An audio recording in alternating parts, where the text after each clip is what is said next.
super fast for today. I'll try and make this lecture as short and pleasant as possible. So as far as I know, you've already covered optics, and together we will be speaking today more about how vision is being perceived by our central processing system, by our brain, and how do we convey and how do we receive light from the retina all the way from the optic nerve to the primary visual cortex, as well as adjacent areas.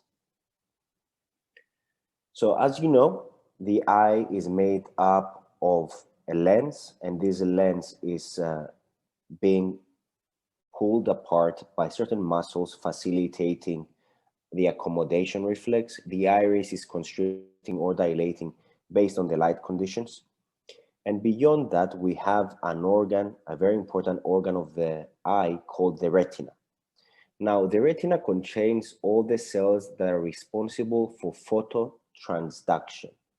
So compared to any other senses that we've seen, where we receive vibrations in air when it comes to the auditory, when it comes to variations in our food, when it comes to the chemical senses such as olfaction and taste, the eye receives light molecules or light as we perceive it. And based on where exactly the light hits the retina, it activates specific cells, specific ganglion cells. Then these ganglion cells, they convey their message to the optic nerve. From where the information are being received by the optic nerve, we have there what we call the blind spot.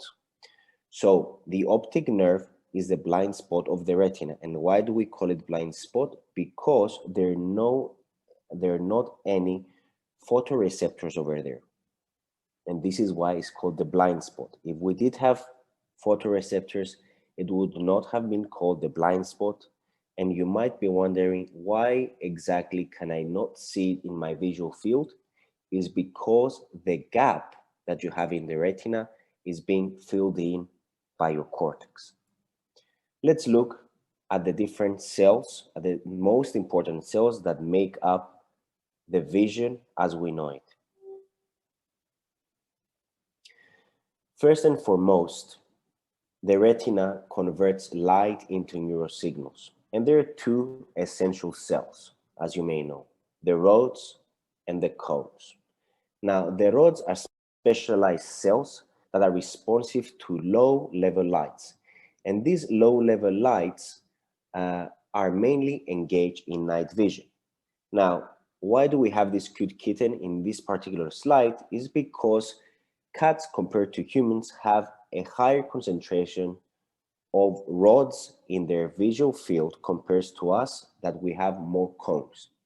Now, rods are the ones that are responsible for the gray vision that we more or less see at night in movies or in documentaries. Now, cones are mainly responsible for what we call color in our life. And they're mainly being made up of three main colors: green, blue, and red. So, one important component when it comes to the cones is that most of the cones are situated in what we call the fovea. Now, the fovea is one of the regions of the retina that is abundantly made up of cones. It has no rods. And for this reason, visual acuity in the fovea, or the macula, as we call it, is the highest that we will ever find in the retina.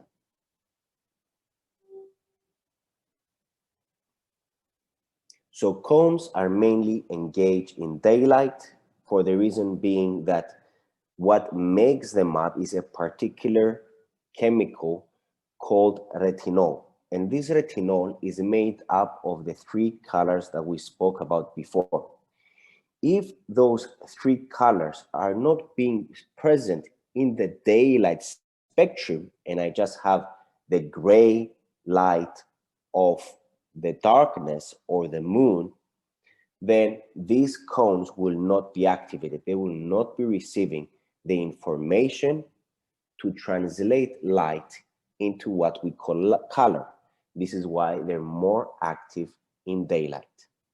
As you can see, we have mainly three types of cones: green, red, and blue. And based on how they perceive, and based on the light conditions, we have variability of blue, we have variability of green and red.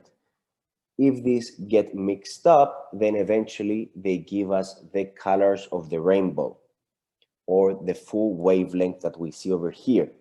Now, rods, on the other hand, they are mainly dark, black and white. In the occasion that you might be wondering why exactly can I not see on the infrared spectrum, is because most of the things, or most of the aspects of our senses, have been created to facilitate our longevity and our survival.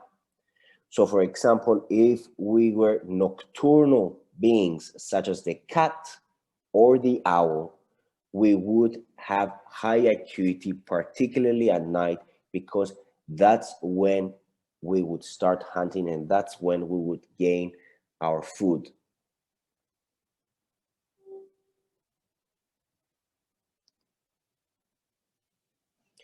So as we said, color detectors in the retina are called cones, and they have a pigment called photopsin. Now, photopsin is mainly, or opsin is mainly, the protein that makes up the outer shell of these cells.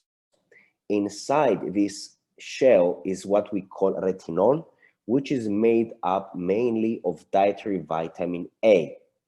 Vitamin A is an essential part of healthy vision, and it may even slow the declining retinal function in people with retinitis pigmentosa. These are the three different types of cones that we have. And as you can see, they encode different wavelengths of light. Now, some people are being born color blind. This color blindness could mainly occur in any part of the cones. It could be responsible for the green, the red, or the blue. However, in their majority, the most cones that are usually present in, that are usually, let's say, dysfunctional, or they have this variability, the genetic variability in colorblind people, is the red and the green. So colorblind people will perceive red and green as brown. So let's say they would have an extreme difficulty recognizing which is the switch on or switch off button of the remote control of the TV. And here we have an example. Over here, most of you would be able to see this number as 74.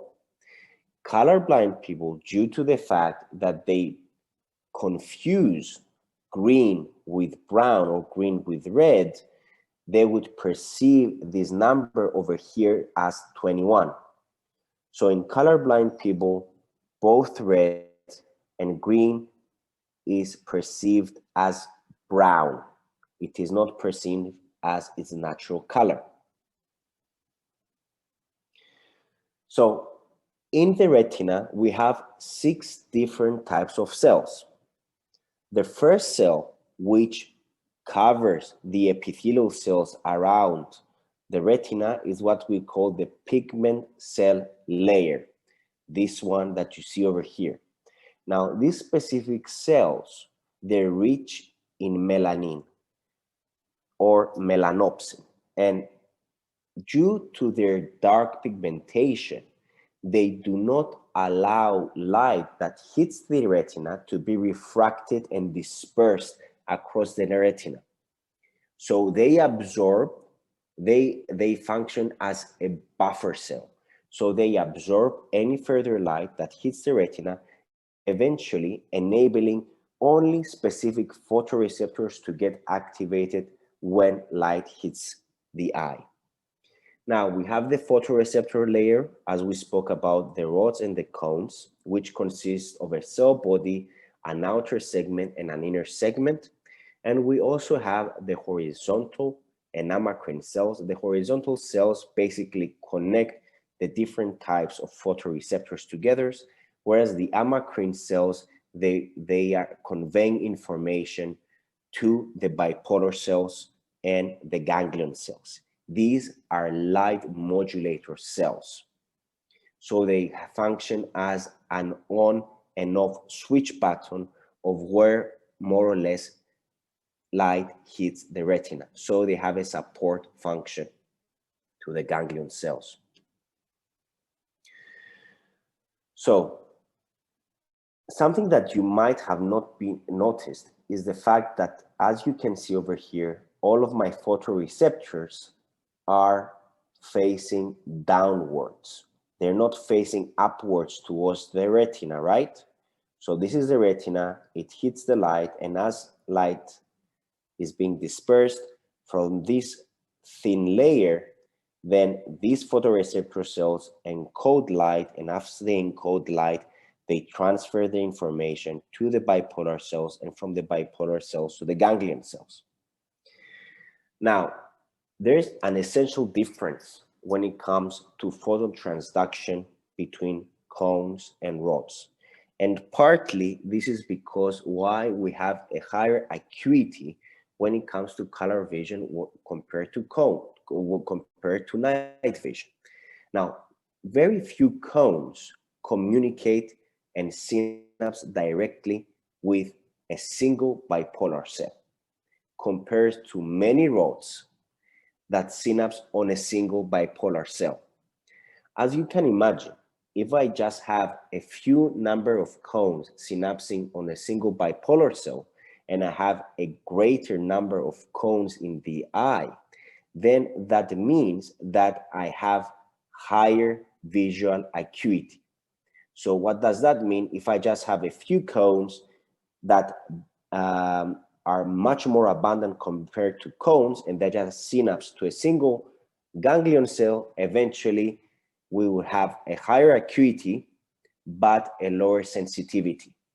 So what do we mean by that? They would need more light in order to be activated, compared to rods that, although they synapse many of them to a single bipolar cell, they would need less light to get activated, thus they have a higher sensitivity, but they have a lower acuity, because many of them convey their message to a single bipolar cell, compared to few cones that convey their message to a single bipolar cell.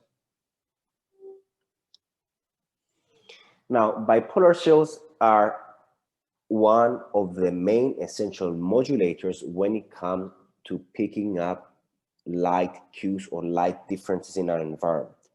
So there are two main types of bipolar cells: light on and light off bipolar cells. The light on bipolar cells, they're inhibited when there is no presence of light, but they are getting excited when there is light. So glutamate in light on bipolar cells is being released in dark conditions, and glutamate stops being released when there is light. The same thing, or the opposite pattern, happens with light off bipolar cells. Now, in this fashion, stimulus such as light creates two responses through a single glutamate neurotransmitter. This is why there is a very great efficiency when it comes to phototransduction in the retina. The next important cell is the ganglion cell. Now, the ganglion cell more or less functions as a bipolar cell, but it's the last cell in phototransduction. So this is where things are getting refined. Because as we've said, only few photoreceptors are associated with a single ganglion cell. Now, ganglion cells, since they are at their last part of phototransduction, they have an on-center and an off-center field. So as they communicate across all the retina, if they sense that they're receiving light at their center, then the rest of the ganglion cells around them, they're gonna go into what we call tonic inhibition. So the ganglion cell, let's say that are receiving information from the fovea, is gonna make sure that all the other retinal cells around it, they're gonna stop firing, or they're gonna start firing at a much lower rate. Eventually, all the rest of irrelevant information are being dampened, and the one in the center is being enhanced. In the occasion, however, that more light hits the periphery of the retina, then the center of the ganglion cells are going to be inhibited, eventually allowing us to perceive light in the periphery of the retina and not towards its center. As soon as ganglion cells get activated and light is being perceived, then this light leaves the retina through what we call the optic nerve. As we've mentioned before, the optic nerve is the blind spot of the eye. Any other information is being filled in by our cortex.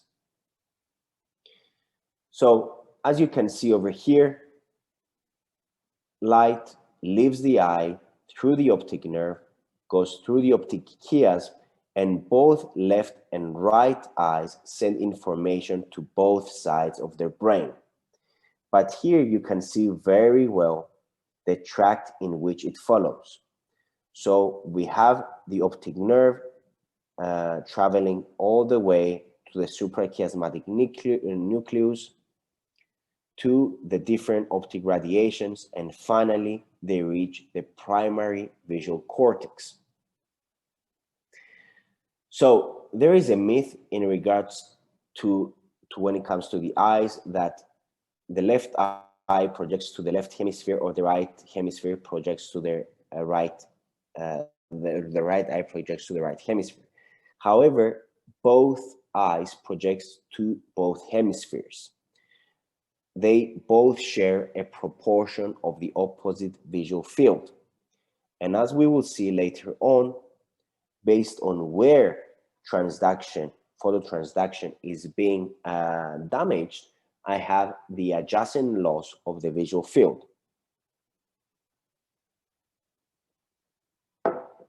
This is a map over here that I would like you to be aware of. So now let's look into a quick video that I've prepared for you before we speak about the complex, simple, and hypercomplex cells.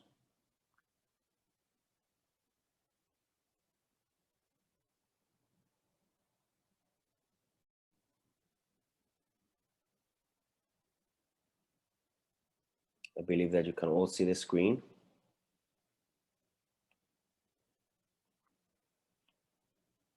Now over here, you can see the simple cells.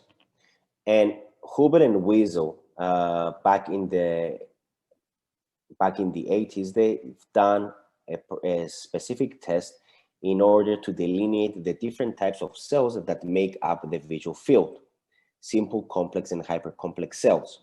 Now, each of these cells, and this was done by single electron recording through electrophysiology in the cat's primary visual cortex, it revealed 3 different types of cells.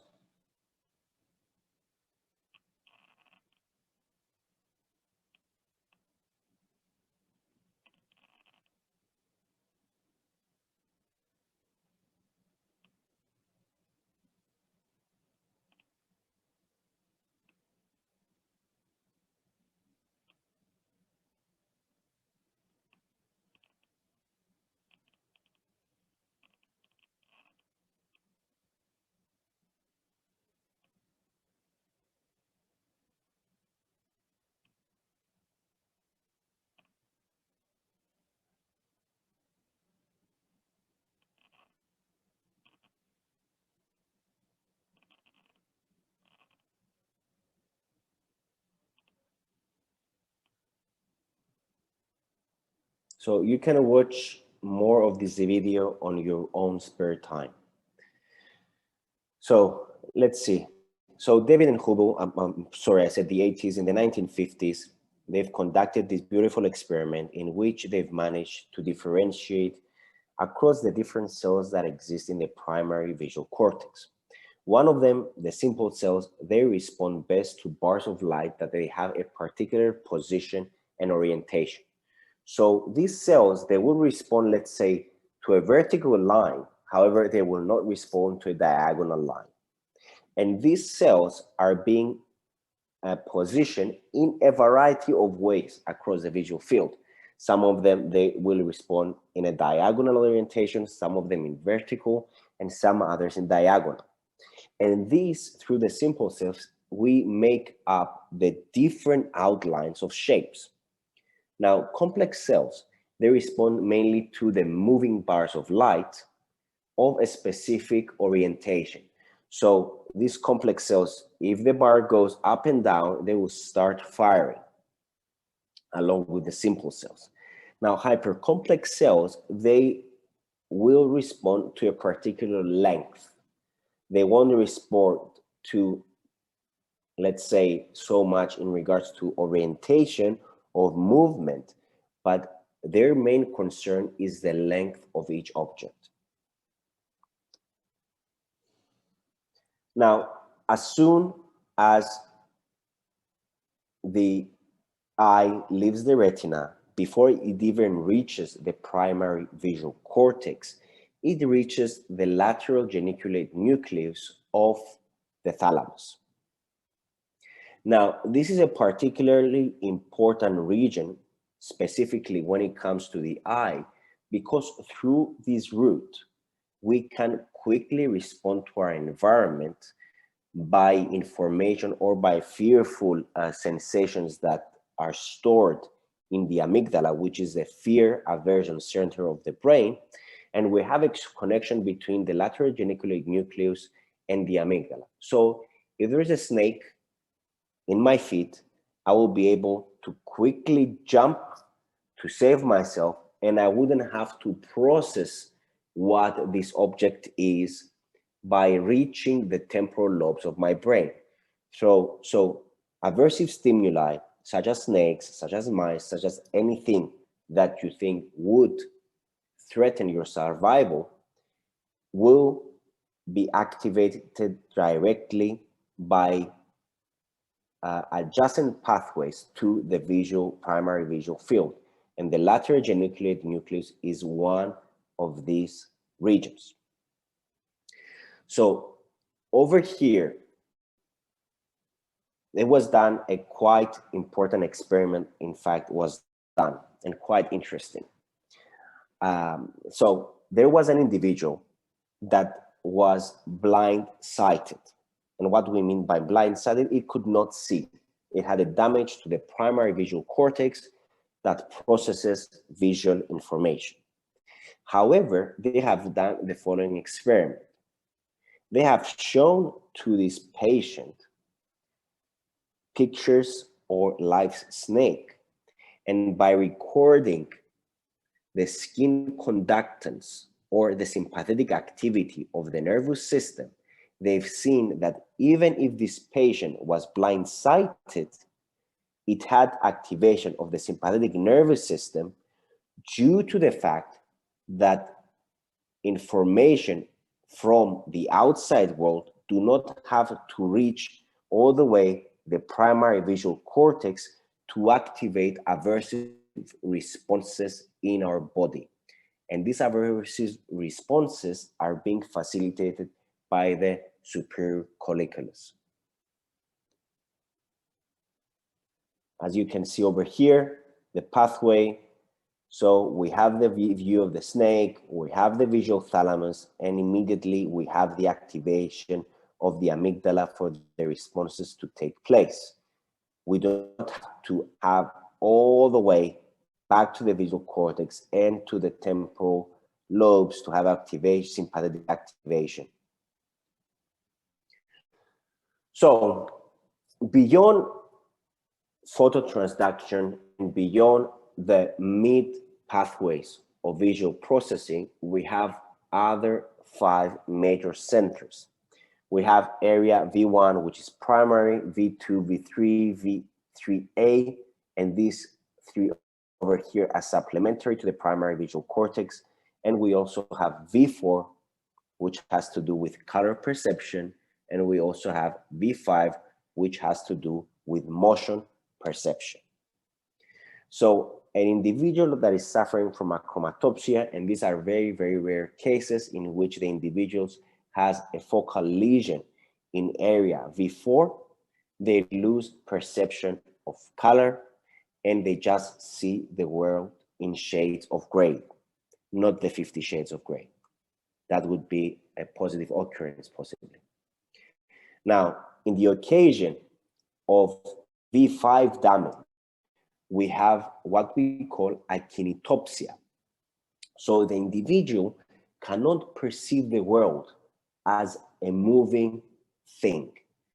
So if an individual is suffering from akinetopsia, let's say, and is trying to cross a zebra crossing, then it would perceive the car as static, being far away, and again, static as it's approaching the zebra crossing. Thus, as you can imagine, these individuals have considerable difficulties when it comes to navigating their natural environment. Beyond the areas of the visual cortex, we also have the where and how stream, and this is facilitated by the dorsal root from the primary visual cortex all the way up to the parietal cortices, and the ventral stream where we have what we call object recognition. So this is a beautiful example that we have over here. So an individual that has a lesion or a stroke in the temporal lobe and has what we call an integrative agnosia, it would have a difficulty picking up the object, let's say, that is triangular in shape. On the other hand, an individual that is suffering from a lesion or a stroke at the parietal lobe, it has difficulty judging the distance between objects.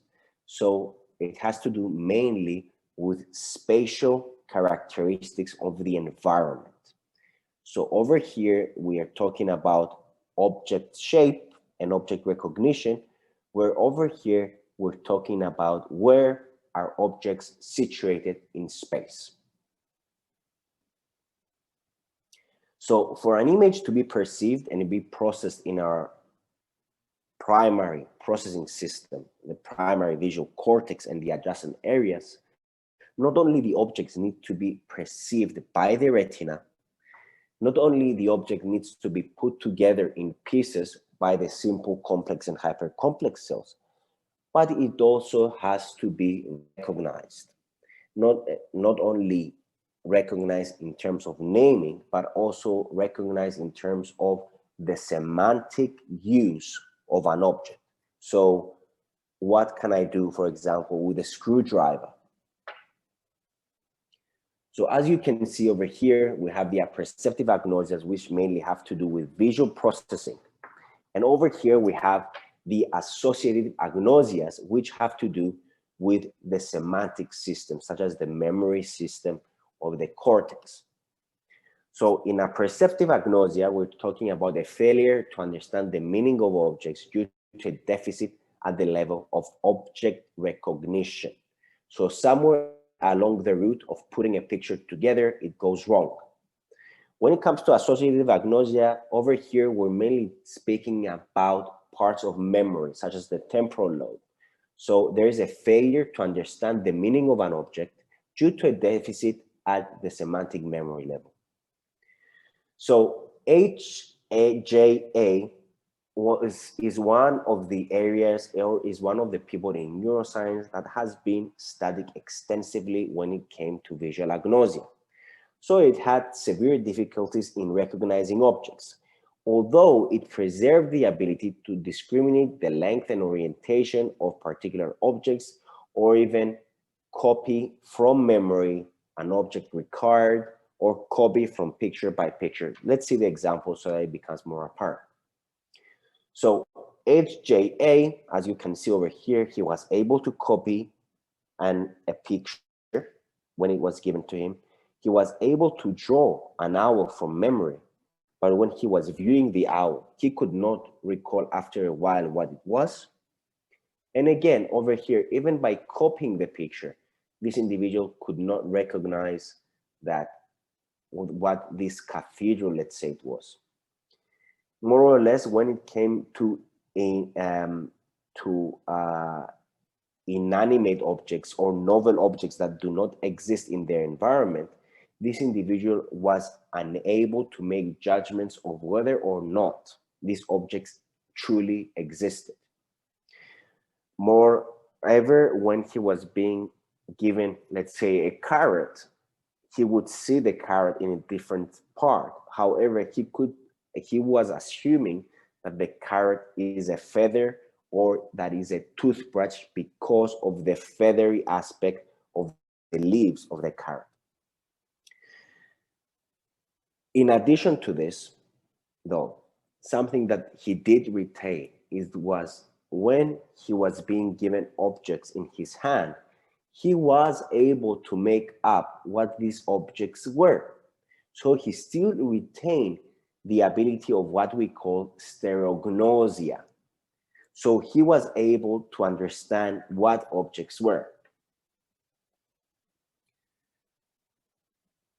Now, something very rare and very extreme in individuals that have a lesion, particularly in the right fusiform gyrus, which has been termed the facial gyrus or the gyrus that is responsible for facial recognition, is that if we have a damage in that specific region, we have the phenomenon of what we call prosopagnosia.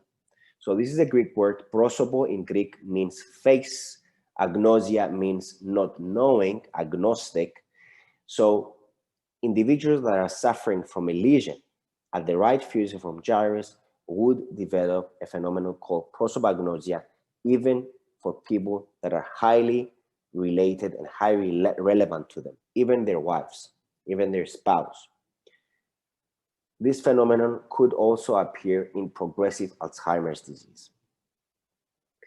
So this brings us to the end of our today's talk. I am ready now to take any questions that you may have in regards to your lecture. Okay.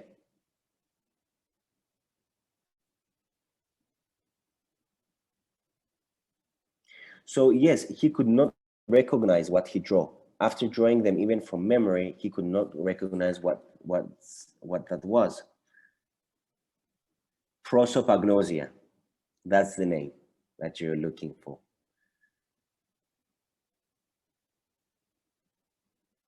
So any of you that would like to have a Zoom meeting with me in the tomorrow, for example, we could go over some questions that you may have in other lectures, and we could solve them.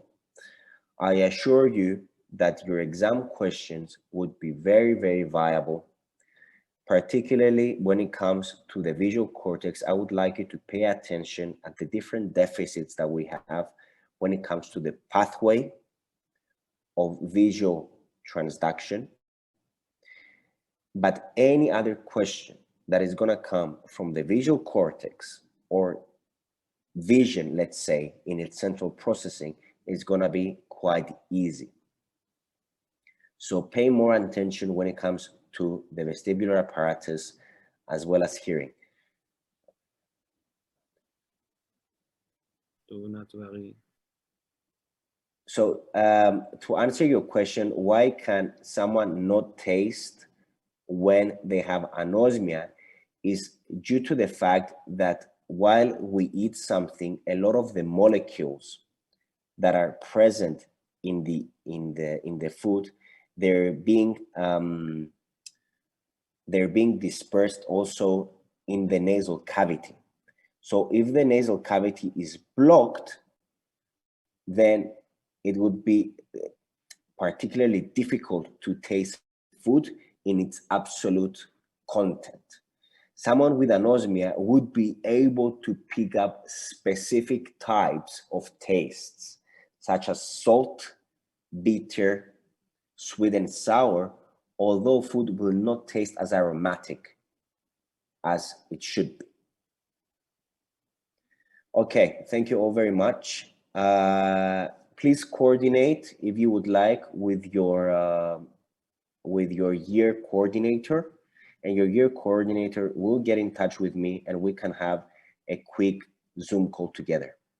All right? It has been a pleasure teaching you, and I wish you all the success to your coming future. Take care and best of luck to your exam.